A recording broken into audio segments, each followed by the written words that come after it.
I was 7 years old in 1972 when my brother Kevin was born. Kevin was a kind and trusting person.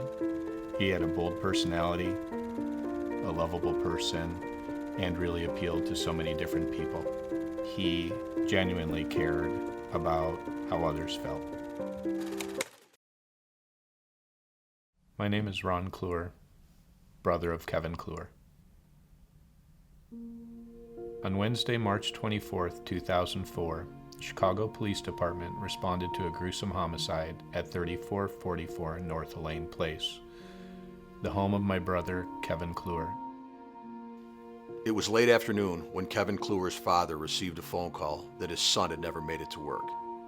This was very unusual and alarming to Kevin's dad, and he immediately went to Kevin's apartment. Upon entering Kevin's bedroom, he discovered his son's lifeless and naked body, covered only with a robe. Kevin was brutally stabbed to death. It was a type of crime that assaulted the conscience. It's hard enough to see a young man with his whole life in front of him stabbed multiple times, but to be stabbed over 40 times in the back when you can't protect yourself, when you're naked, it's an assault on the conscience.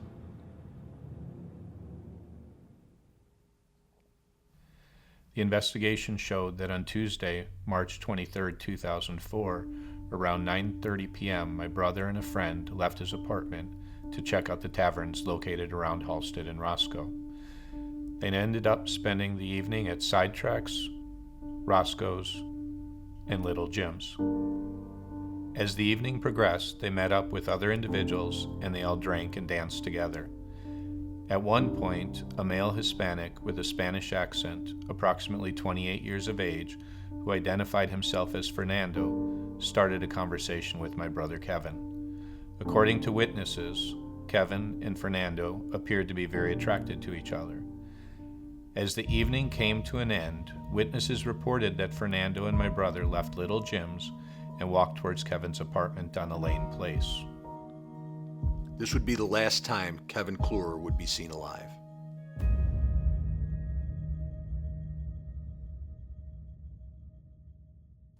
The investigation conducted by the Chicago Police Department was very thorough.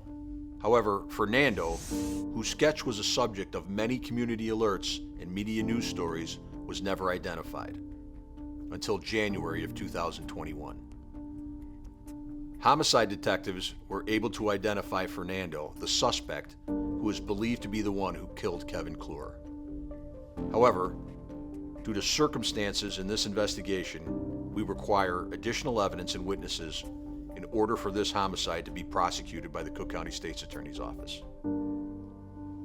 Despite significant movement in this investigation, we need more help from the community. We believe there are people in Chicago and possibly elsewhere who have valuable information that could assist this homicide investigation. Our investigation has shown that the suspect in this case was not named Fernando, and most likely only used that name when he met Kevin Clewer. The investigation has also shown that the suspect is of Puerto Rican descent, and shortly after the sketch of Fernando was released in 2004, he fled to Puerto Rico, although he has returned to Chicago from time to time.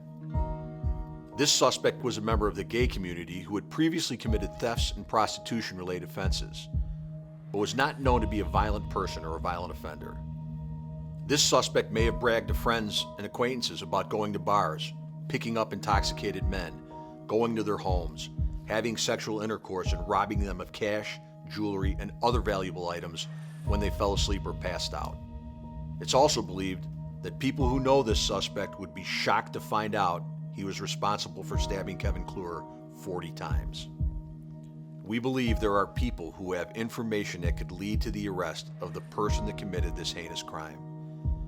Any piece of information, no matter how small, may be the key to solving this case. Please contact the Chicago Police Department with any information you believe may be useful. Please call us. It is important to me that if you know anything about Kevin's murder or anything about this individual known as Fernando, that you reach to the Chicago Police Department and help them solve his case.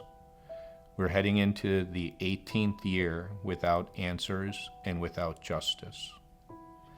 Over those years, there has been significant pain, feelings of loss, and feelings of need for more answers. And you would help me and my family substantially if you came forward.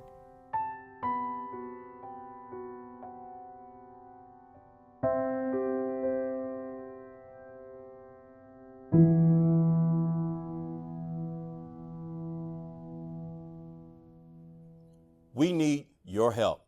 The families of those who have been murdered in Chicago need your help. Many of these families have had to grieve the loss of a loved one while carrying the additional burden of knowing the person responsible is still out there.